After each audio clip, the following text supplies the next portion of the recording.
नमस्कार दोस्तों, मैं हूं आपका दोस्त अभिषेक कुमार वर्मा। आज हम 7th क्लास ज्योग्राफी एनसीईआरटी का अध्याय 3 देखेंगे। इससे पहले हम 6th क्लास का ज्योग्राफी पूरा लेसन कर चुके हैं। आप प्ले लिस्ट में जाकर उसे देख सकते हैं।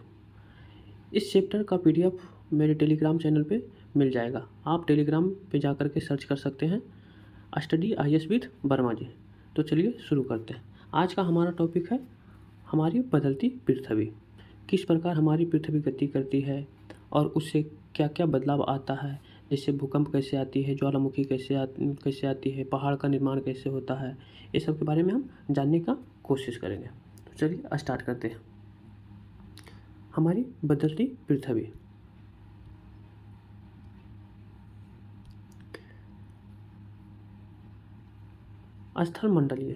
स्थलमंडल अनेक प्लेटों में विभक्त है। क्या है हमारा स्थलमंडल जो है, क्या है, अनेक प्लेटों में विभक्त है। जैसे क्या, जैसे ये हमारा पृथ्वी है, अर्थ है, तो ये क्या है, अनेक प्लेटों में विभक्त है, विभाजित है।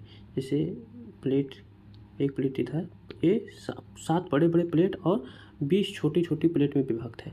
जैसे ये पृथ्वी है, एक प्लेट ये हो गया दक्षिणी अमेरिका का प्लेट हो गया, ये यहाँ पे उत्तरी अमेरिका का प्लेट हो गया, ये यहाँ पे क्या है, यूरेशियन प्लेट हो गया, ये यहाँ पे क्या है, अफ्रीकन प्लेट, यहाँ पे ऑस्ट्रेलियन प्लेट, और 2 साइड में प्लेट है, ये प्रशांत महासागर का, ये महासागरीय प्लेट है। तो ये 7 जो है बड़ी बड़ी प्लेट है और 20 छोटी छोटी प्लेट है, बीच में छोटी छोटी प्लेट है। ये आपस में, ये क्या है, मैग्मा पे क्या रहता है, तैरता रहता है। मैग्मा यानी कि जो नीचे में लावा है उस पर क्या रहता है, ये तैरते रहता है और यह संचलन करते रहता है आपस में। क्या मतलब कि तैरते रहता है, मैग्मा पे क्या रहता है, तैरते रहता है। ठीक, देखिए स्थलमंडलीय प्लेट क्या है, ये भूपर्पटी अनेक बड़े एवं कुछ छोटे कठोर असमान आकार की प्लेट होती है, जिन पर महाद्वीपीय एवं महासागर की सतह टिकी। इसी पे क्या रहता है, महाद्वीपीय और महासागर की सतह टिका हुआ रहता है। ठीक, देखिए अंतर्जनित बल। और देखिए इसके बारे में पहले कुछ और जानकारी ले लेते हैं। जैसे क्या है, प्लेट, जैसे ये अर्थ है, नीचे क्या है, कल हमने पढ़ा था क्या कि ये 3 भागों में पटा, ऊपरी भागों के क्या, ऊपरी भागों को क्या बोलते हैं, ऊपरी भागों को परपटी बोलते हैं। परपटी, सॉरी, ये क्या है, अर्थ है, ये क्या है, ऊपरी भागों को क्या बोलते हैं, परपट्टी बोलते हैं।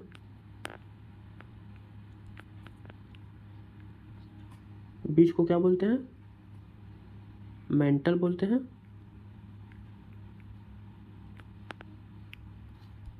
और निचला भाग को क्या बोलते हैं, सबसे अंदर भाग को, आंतरिक भाग को क्या बोलते हैं, क्रोड बोलते हैं। क्रोड बोलते हैं। ये क्या, निचली भाग, ये जो है क्या है, ये तरल अवस्था में रहता है। ये भी रहता है क्या, तरल अवस्था में, लेकिन अर्ध तरल ये रहता है। इसी को इनर क्रोड और इसको बाह्य क्रोड बोलते हैं, बाह्य क्रोड। तो ये क्या रहता है, नीचे तरल अवस्था में रहता है। ये क्या, इसकी यहाँ पे दाब और तापमान बहुत अधिक रहता है और ये क्या करते रहता है, संचलन करते रहता है। तो संचलन करते रहता है तो क्या, ऊपर की तरफ आने की ये कोशिश करता है, ऊपर की तरफ आने की कोशिश करता है। और जहाँ पे हमारी प्लेट, जो भी प्लेट जहाँ पे कमज़ोर होगा उसको तोड़ करके क्या हो जाता है, पृथ्वी के बाहर निकल जाता है, पृथ्वी के बाहर आ जाता है। इसी को क्या बोलते हैं, ज्वालामुखी। और यहाँ की जो प्लेट है ये एक दूसरे से दूर टूट करके क्या होने का, खिसक जाता है। इसको क्या बोलते हैं, अभिसारी। ये क्या हो जाती है, ये दूर चली जाती है, अभिसारी। और एक होता है अपसारी। अब प्लेट जो होती है, ये देखिए,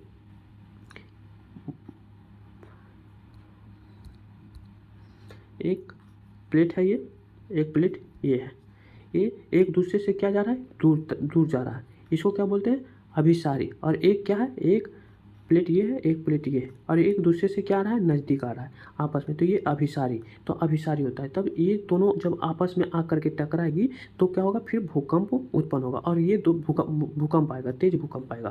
और ये एक दूसरे से जब दूर जाएगा तो क्या आएगा, ऊपर नीचे से मैग्मा आएगा और ऊपर में क्या आएगा, ज्वालामुखी आएगा। ठीक, ज्वालामुखी का निर्माण होगा। ठीक, और एक होता है ओशियन प्लेट और ओशियन प्लेट और कॉन्टिनेंट प्लेट। तो ये जैसे कॉन्टिनेंट प्लेट है, तो ये कॉन्टिनेंट प्लेट जो होता है वो क्या होता है, भारी होता है। जैसे ये कॉन्टिनेंट प्लेट ये भारी होता है, तो ये आपस में आकर के टकरा के, तो ये भारी है तो क्या ये नीचे की तरफ मर्ज होगा, और जब नीचे की तरफ मर्ज होगा तो ये फिर जा करके क्या मैग्मा में जा करके मिल जाएगा। और मैग्मा क्या होता है, वो बहुत गर्म रहता है, तब जब गर्म रहता है तो ये पिघल जाएगा, तो पिघल करके फिर ये टूट जाता है। तो इससे क्या फिर ये जब टूट जाता है तो मैग्मा पहले ही ये ऊपर जाने की कोशिश करता है, कोशिश करते रहता है पहले। अब जब ये आकर के और टूट गया और इसमें मैग्मा का मात्रा जो है बढ़ गया, तो ये फिर से कहाँ बाहर आने की कोशिश करेगा, और जहाँ पे जो भी सीमा कमज़ोर पड़ेगा उसको फिर तोड़ करके क्या होगा, फिर बाहर निकल जाएगा। वहाँ पे भी क्या आएगा, ये ज्वालामुखी आएगा। तो ज्वालामुखी कितने प्रकार की आएगी, 2 प्रकार से आती है। कौन कौन, जब प्लेट एक दूसरे से दूर जाती है, जब प्लेट एक दूसरे से दूर जाती है तो भी क्या आती है, ज्वालामुखी का निर्माण होता है, ज्वालामुखी निकलती है। और जब प्लेट आपस में एक दूसरे यानी कि कॉन्टिनेंट और ओशियन प्लेट आपस में नज़दीक आती है तो भूकंप पहले उत्पन्न होगा, उसके बाद फिर वो जो प्लेट जो नीचे मर्ज कर गई है और वो जा कर के कहाँ मैग्मा में जा कर के फिर से वो पिघल गई, और फिर वो बाहर आने की कोशिश करेगी, और जहाँ से वो बाहर आएगी वहाँ पे क्या आएगा, ज्वालामुखी उत्पन्न होगा। ठीक, तो आई होप इसे आप समझ गए होंगे। इसे नहीं समझे होंगे तो क्लास 11th में हम इसे बहुत डिटेल में पढ़ना होता है, इसके बारे में बहुत डिटेल में पढ़ना होता है। इसके बारे में 2019 में क्वेश्चन भी पूछा गया था, मेंटल प्लूम क्या होता है। मेंटल प्लूम क्या होता है, तो जैसे क्या है, ये तरल अवस्था में, ये तरल अवस्था में ये मैग्मा क्या करते रहता है, संचलन करते रहता है। जैसे ये बाहर निकलने की कोशिश करता है, जब बाहर निकलने की कोशिश बाहर नहीं निकल पाता है तो फिर क्या ये इस तरह से आकर के फिर ये चक्कर लगाते रहता है। इसी को ये जो चक्कर लगाता है इसी को क्या बोलते हैं, मेंटल प्लूम बोला जाता है। ठीक, तो इसके बारे में हम डिटेल से जानकारी क्लास 11th में हम पढ़ेंगे। ठीक, अब आगे बढ़ते हैं। देखिए, अंतर्जनित बल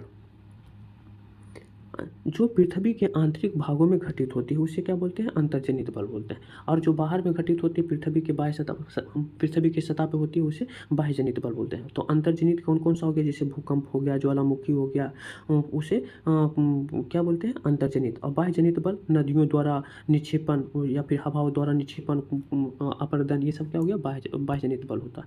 जैसे देखिए पृथ्वी की गतियाँ मेनली रूप से कितने, 2 प्रकार से। कौन कौन से, अंतर्जनित बल और बाह्यजनित बल, इंट्रोजेनेटिक फोर्स और एक्सट्रोजेनेटिक फोर्स। ठीक, ये कितने प्रकार के होते हैं, ये भी 2 प्रकार के होते हैं। ये आकस्मिक बल होते हैं और एक पटल विरूपण बल होते हैं। पटल विरूपण पर्वत निर्माणकारी बल को कहते हैं। पर्वत का निर्माण होता है उसे पर्वत निर्माणकारी बल को कहते हैं।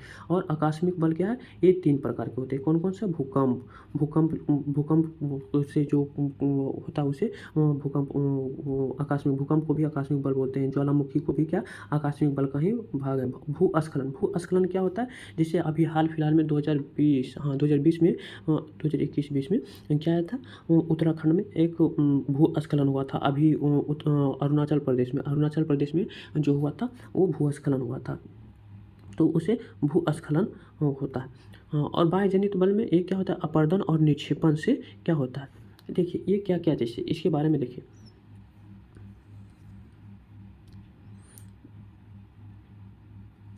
ये पृथ्वी हो गया। अब इससे मैग्मा बाहर आया, या फिर मान लिया जाए क्या, एक प्लेट आपस में, एक प्लेट इधर से आ रहा है, एक प्लेट इधर से आ रहा है, और ये प्लेट जो है वो क्या है, ओशियन प्लेट है, ये कॉन्टिनेंट प्लेट है। तो ये मर्ज होकर के क्या गया, नीचे आ गया। अब जब नीचे आ गया तो यहाँ पे मैग्मा का जो है वो बढ़ गया, मैग्मा क्या हो गया, बढ़ गया। मैग्मा बढ़ गया तो फिर कहीं से वो निकलने का कोशिश करेगा, तो जहाँ से निकलेगा वहाँ से क्या आएगा, वहाँ पे क्या होगा, ज्वालामुखी का निर्माण होगा। अब ज्वालामुखी का निर्माण होगा तो क्या होगा, ये पर्वत का रूप लेगा। ठीक, पठार का रूप लेगा। ठीक, ये पर्वत का रूप ले लिया मान लिया जाए। अब फिर यहाँ से फिर हवा के द्वारा या फिर नदी निकलने लगी, बारिश हुई तो यहाँ से क्या हो रही है, नदी जब निकल रही है, तो जब नदी निकल रही है तो क्या हो गया, कहीं पे आकर के ये जो मलबा जो है अपने साथ मलबा लाएगी, उसको क्या करेगी, निक्षेप करेगी। तो ये निक्षेप करेगी तो इसको क्या बोलते हैं, निक्षेपण। तो ये हमेशा निरंतर चलते रहता है, पृथ्वी पे जो है वो हमेशा निरंतर चलते रहता है। ठीक, तो बहिर्जनित बल में कितने कौन कौन से आते हैं? नदी द्वारा बहाव, पवन, समुद्री तरंग, हिमनद। हिमनद के कारण जो अपरदन होता है उसे भी क्या बोलते हैं? बहिर्जनित बल बोलते हैं। ठीक,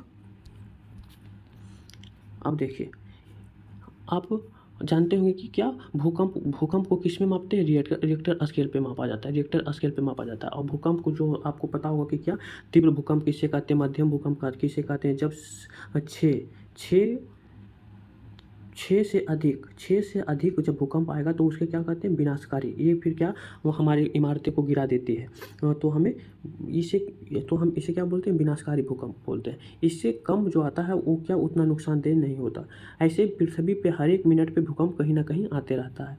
वो हमें अनुभव नहीं करते हैं, या फिर हमें पता नहीं चलता है। जैसे क्या टू के आसपास आता है तो हमें क्या पता नहीं चलता है। अब देखिए, अब भूकंप को है अनुमान उतना नहीं लगाया जा सकता, अनुमान नहीं लगा इसके बारे में जानकारी हम कैसे प्राप्त करते हैं? इसको सबसे पहले पता किसको चलता है? जानवरों को चलता है। जैसे क्या सांप, 7th क्लास का बुक में जैसे आप NCERT पढ़ेंगे तो उसमें दिया हुआ रहेगा कि कैसे अनुभव कर लेता है कि सांप जब पृथ्वी धरातल पर आने लगता है तो उसको तब उसे हम अनुमान लगा सकते हैं कि क्या पृथ्वी के अंदर कुछ हलचल होने वाला है और भूकंप आने का संभावना है। आप कभी गौर कीजिएगा, या फिर जाकर के गूगल पे भी देखिएगा कि क्या जानवर को कैसे पता था। भूकंप आने से पहले जानवरों को आहट महसूस होता है और वो क्या होता है? छटपटाने लगता है। वो क्या होता है?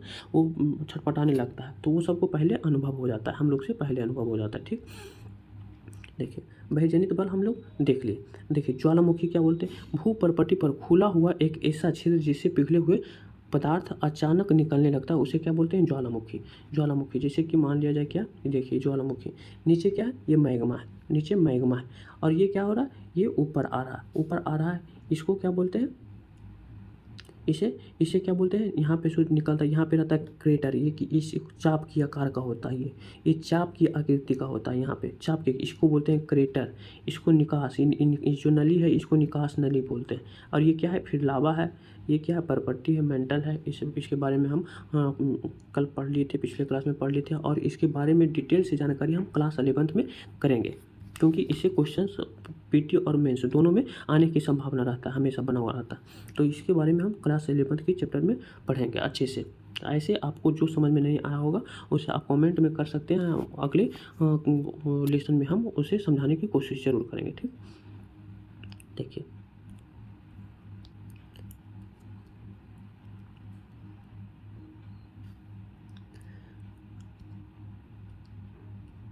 एक देखिए, सक्रिय ज्वालामुखी किसे बोलते हैं? तो सक्रिय ज्वालामुखी क्या हो? जैसे कि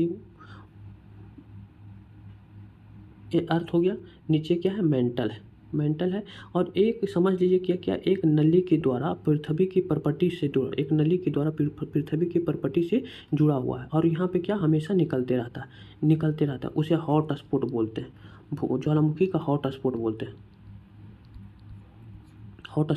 हैं। जैसे कि क्या आप समझ लीजिए कि ट्यूबवेल, जो हम लोग ये ट्यूबवेल से पानी निकालते हैं, तो क्या पाइप के द्वारा क्या नीचे जुड़ा हुआ रहता है और उससे क्या वाटर निकलते रहता है। तो उसी तरह से क्या है? ये सक्रिय ज्वालामुखी होता है। सक्रिय हवाई द्वीप, जैसे हवाई द्वीप है, क्या है? ये हॉट स्पॉट है, ज्वालामुखी का हॉट स्पॉट है। तो इसे आप समझ सकते हैं आसानी से। ठीक, भूकंप, प्लेट की गति के कारण पृथ्वी की सतह पर उत्पन्न होने वाली कंपन को क्या बोलते हैं? भूकंप। गति के कारण पृथ्वी के अंदर जो गति होता है और उससे जो कंपन होता है उसको क्या बोलते हैं? भूकंप बोलते हैं। भूकंप कितने प्रकार के होते हैं? भूकंप 3 प्रकार के होते हैं। जैसे क्या, देखिए,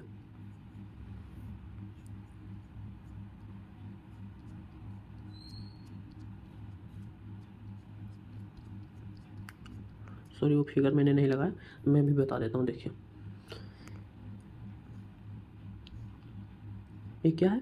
पृथ्वी है, अर्थ है। ठीक, और ये क्या है? यहाँ से मान लिया जाए क्या हो गया? भूकंप का केंद्र हो गया भूकंप। और यहाँ से सबसे नज़दीक दूरी उसको क्या बोलते हैं? अधिकेंद्र। इसको केंद्र बोलते हैं, इसको सेंटर, इसको अधिकेंद्र बोलते हैं। अधिकेंद्र। तो ये एक इस तरह से, और एक ये हो गया, इसको बोलते हैं प्राथमिक तरंगे बोलते हैं।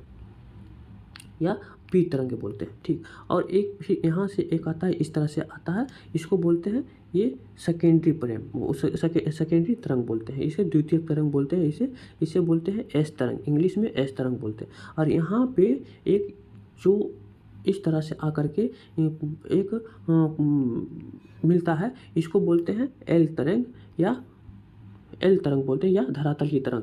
ये सबसे विनाशकारी होता है, ये तरंग जो है वो सबसे क्या होता है, विनाशकारी होता है। इस तरंग को सबसे विनाशकारी तरंग बोलते हैं। यही क्या है, हमारा इमारतें को गिराती है, इसी को बोलते हैं धरातल की तरंग, ठीक। तो इसे आई होप इसे आप समझ लिए होंगे। ये सब के बारे में हमें क्लास 11th में डिटेल से जानकारी प्राप्त करेंगे, उसमें पढ़ना होता है, ठीक।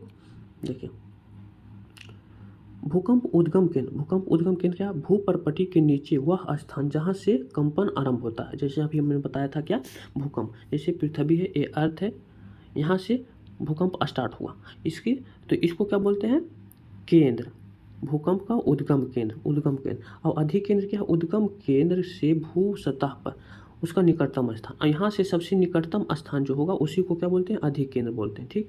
अधिकेंद्र के निकट स्थान पर सर्वाधिक हानि अधिकेंद्र से दूरी बढ़ने पर भूकंप की तीव्रता में कमी। जैसे यहाँ पे क्या होगा, अधिकेंद्र यहाँ पे क्या होगा, सबसे अधिक हानि होगा। और यहाँ से जैसे जैसे दूर बढ़ेंगे, यहाँ पे क्या होगा, हानि की संभावना कम होगी, ठीक। देखिए, मुख्य स्थलाकृतियाँ, पृथ्वी के दृश्य भूमि पर अपक्षय व अपर्दन द्वारा विभिन्न स्थलाकृतियों का निर्माण होता है। पृथ्वी अपक्षय और अपर्दन के कारण क्या होता है, बहुत सारा स्थलाकृतियों का निर्माण होते रहता है, ठीक। जैसे पहाड़ का निर्माण, पर्वतों का निर्माण, डेल्टा का निर्माण, ये सब क्या है, ये सब पृथ्वी की गतियों के कारण, पृथ्वी की अपर्दन और अपक्षय के कारण होता है, ठीक। जैसे कि क्या, डेल्टा का निर्माण, जैसे नदियों द्वारा निर्मित स्थलाकृतियाँ। जलप्रपात क्या है, मृदु शैल कट जाते हैं जबकि कठोर शैल रह जाती है, इससे जलप्रपात का निर्माण होता है। जलप्रपात का निर्माण कैसे होता है, जैसे क्या, ये शैल है, जैसे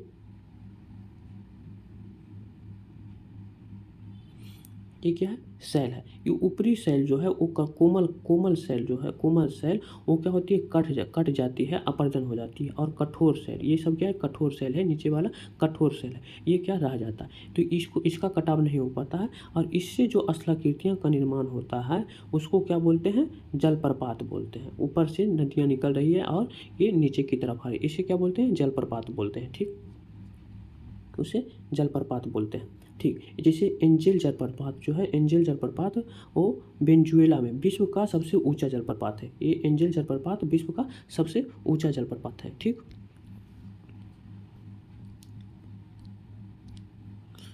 देखिए, विश्व में हजारों छोटे छोटे जलप्रपात है। सबसे ऊंचा जलप्रपात दक्षिणी अमेरिका के वेनेजुएला में एंजेल जलप्रपात है।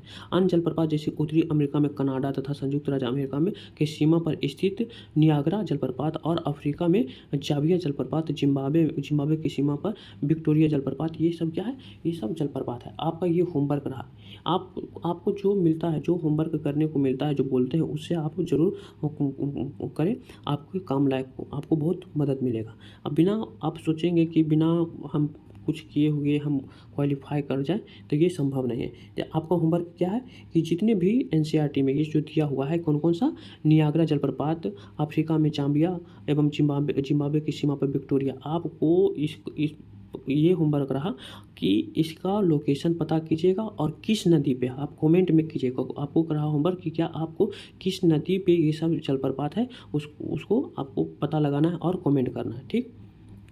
देखिए,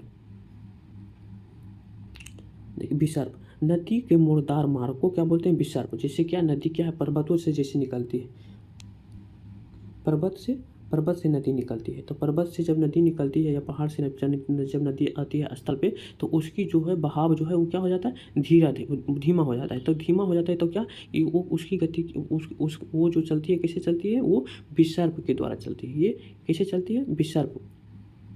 जैसे मान लिया जाए ये इस तरह से वो चल रही है। तो चल रही है तो इस अपने साथ क्या ले आती है, गाद ले आती है। तो गाद ले आती है, धीरे धीरे क्या करती है, यहाँ पे वो छोड़ देती है। और ये अपना मार्ग, ये जो पहले जो ये मार्ग था, इसको मैंने कि तटबंध यानी कि बांध बना दिया, और इस यहाँ पे ये अपना एक अलग मार्ग बना लिया। ये जो पहले चल रहा था इधर से, अब उसको छोड़ करके कहाँ से, इधर से चलने लगा। तो इसी को क्या बोलते हैं, चाप झील। इसी को गोखुर झील बोलते हैं। क्यों? क्योंकि गाय की खूर होती है, पैर होती है, उसकी आकृति की बनती है, इस तरह की बनती है। इसी को क्या बोलते हैं, गोखुर झील या चाप झील। अब तटबंध क्या है, इसी को जो बांधा, इसी को जो आकर के बांध दिया, इसी को क्या बोलते हैं, तटबंध बोलते हैं। ठीक,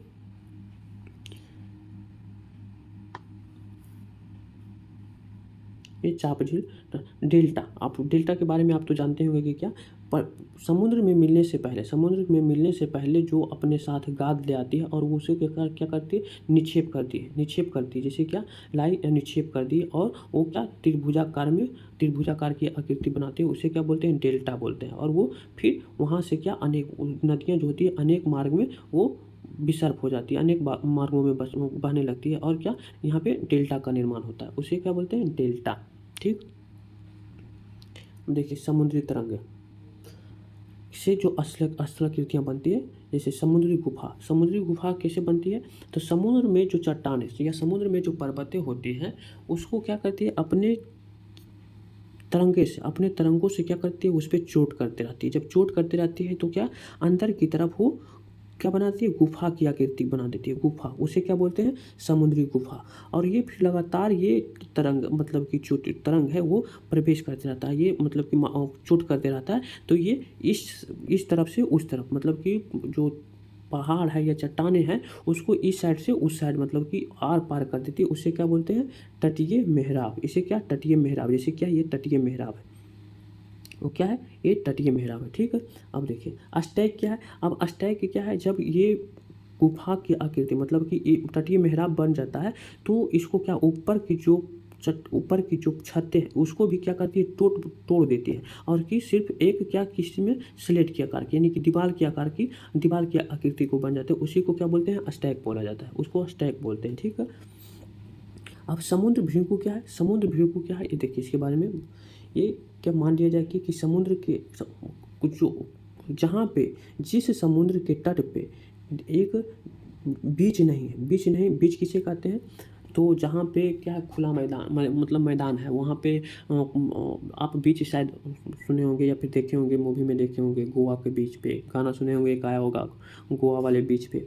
तो क्या, वहाँ पे क्या होता है, एक दीवार की आकृति को होती है, या फिर उस पे से आकर के नदियाँ आके, या फिर पहाड़ जो होता है समुद्र के साइड में, समुद्र के बगल में पहाड़ होता है, और वहाँ से जो नदियाँ आती है और गिरती है, इसी को क्या बोलते हैं, समुद्री भृगु। और पुलिन तो आप देखे होंगे, उसी को बोला जाता है क्या, बीच।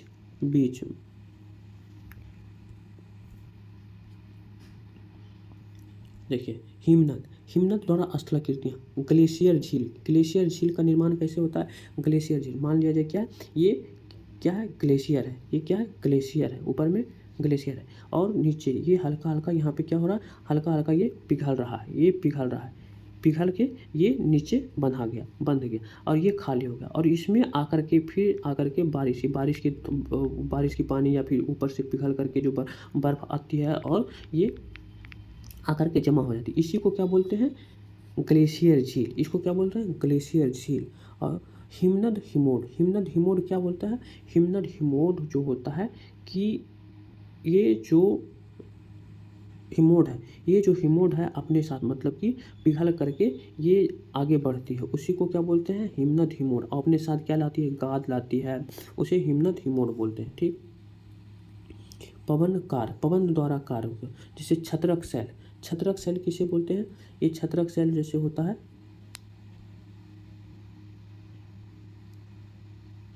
इस तरह का छत्रक सेल होता है, हवा द्वारा नीचे की जो भाग है उसको, और ऊपरी जो भाग हो गया क्या होगा, मतलब कि मान लीजिए कठोर है, और नीचे की भाग जो क्या है, नॉर्मल है, यानी कि कोमल है, यानी कि बालू है, इसको क्या कर दिया, अपर्दन कर दिया, और ऊपर में क्या बच गया, ऊपर की आकृति जो है वो इस तरह से बन गया, उसी को क्या बोलते हैं, छत्रक से। बालू टिब्बा क्या होता है, बालू टिब्बा आप देख रहे होंगे हमारे राजस्थान में वो दिखता है, या फिर मूवी में देखते होंगे, सॉन्ग में सुनते होंगे, सॉन्ग में देखते होंगे क्या कि क्या बालू जो है हवा द्वारा अपर्दन एक जगह से ला करके दूसरे जगह पे क्या करता है, छोड़ता है, उसको वहाँ की आकृति क्या हो जाता है, ऊंचा हो जाता है, उसको क्या बोलते हैं, बालू का टिब्बा। लोएस क्या है, लोएस बालू का कण विस्तृत क्षेत्र में फैल जाते हैं, विस्तृत क्षेत्र में फैल जाते हैं, उसे क्या बोलते हैं, लोएस। कि क्या बालू एक जगह से ला करके और दूसरे जगह पे क्या करते हैं, वो निक्षेपण कर दिया, यानी कि निक्षेपण। यहाँ पे क्या टिब्बा की ऊंची आकृति नहीं बनती, यहाँ पे क्या नीची आकृति, मतलब कि समतल टाइप का आकृति बनता है, या ऊंचा बनता है तो उतना ऊंचा नहीं बनता है, उसे क्या बोलते हैं, लोएस बोलते हैं। ठीक, देखिए हमारा एक्सरसाइज जो है 3 ये समाप्त हो गया।